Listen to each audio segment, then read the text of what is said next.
नमस्कार प्रिय दर्शकों व श्रोताओं, भक्तजनों, आप सभी का मेरे इस चैनल पर स्वागत है। जो भक्तजन मेरी वीडियो पर नए हैं तो चैनल को सब्सक्राइब कर लें।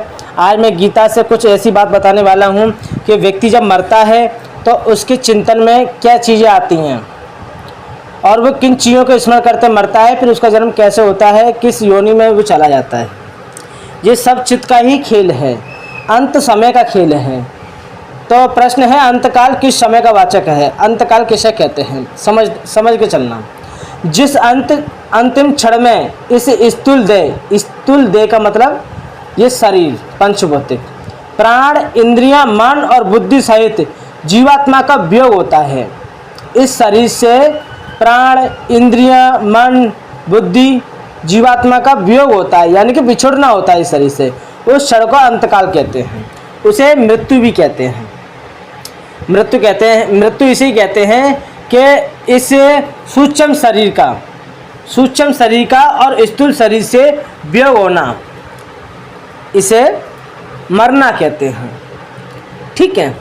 और जैसे मेरा दूसरा प्रश्न है कि अंत समय में देव, मनुष्य, पशु, वृक्ष आदि सजीव पदार्थों का स्मरण करते हुए मरने वाला उन योनियों को प्राप्त हो जाता है। ये बात तो ठीक है, किंतु जो मनुष्य जमीन, मकान आदि निर्जीव जड़ पदार्थों का चिंतन करता हुआ मरता है, जैसे कि कुछ लोग जैसे कि देवताओं या मनुष्यों या पशु पक्षी वृक्षों आदि जीवों का तो ये के स्मरण करते हुए मरता है, तो चलो वो तो इस योनि में चला जाता है।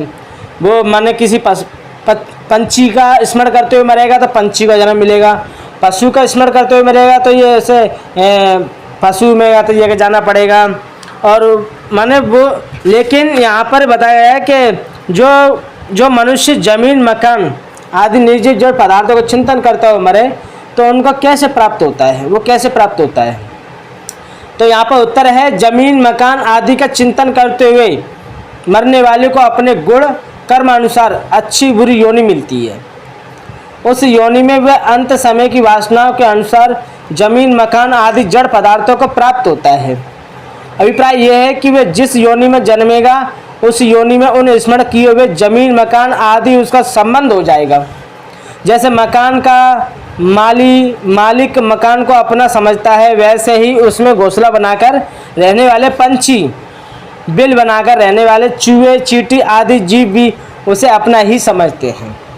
तो देखो यहाँ पे हमारे घर के आसपास जितने भी चींटियाँ हैं, चींटी, पशु पक्षी जो भी हैं, तो न जाने जन्म जन्मांतर ये पहले यहाँ पर रह चुके हैं, ऐसा माने इस हिसाब से ज़्यादा बताया है कि यहाँ पर ये पहले रह चुके हैं।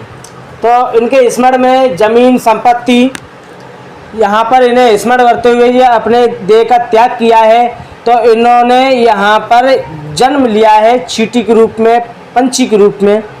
इस तरीके से यहाँ में बताया जा रहा है। तो अतः यह समझना चाहिए कि प्रत्येक योनि में प्रत्येक जड़ वस्तु की प्राप्ति प्रकार तक हो सकती है।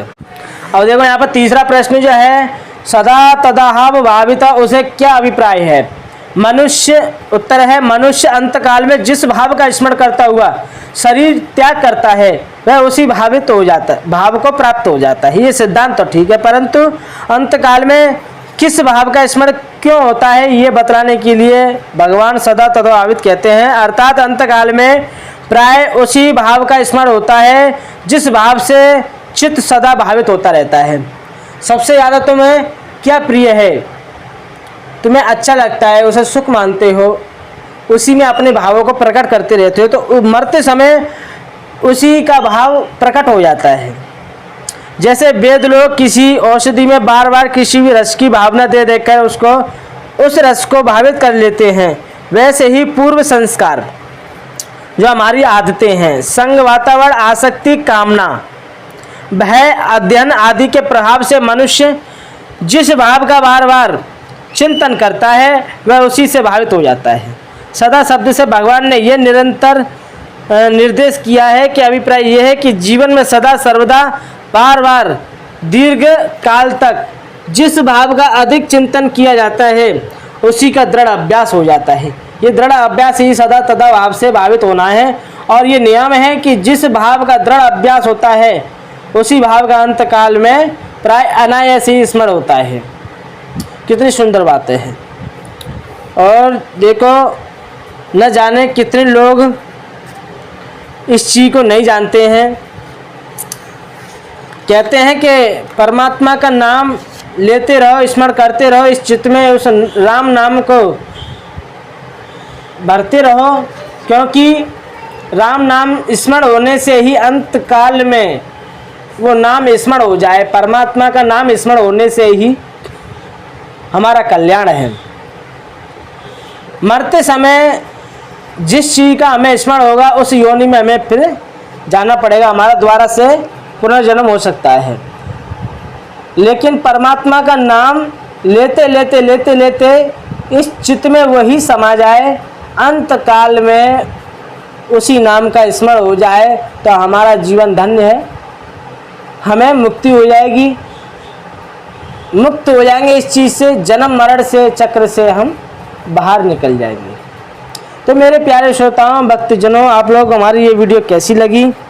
मैं जो कुछ भी आपको सुनाता हूँ गीता में से ही सुनाता हूँ, और आप इसे बड़े ध्यान से सुनकर इस पे मंथन किया करें। मंथन करने से क्या होता है कि उस शब्द की गहराई तक पहुँच जाते हैं, उसमें से एक शब्द के कई शब्द हमें मिल जाते हैं देखने को।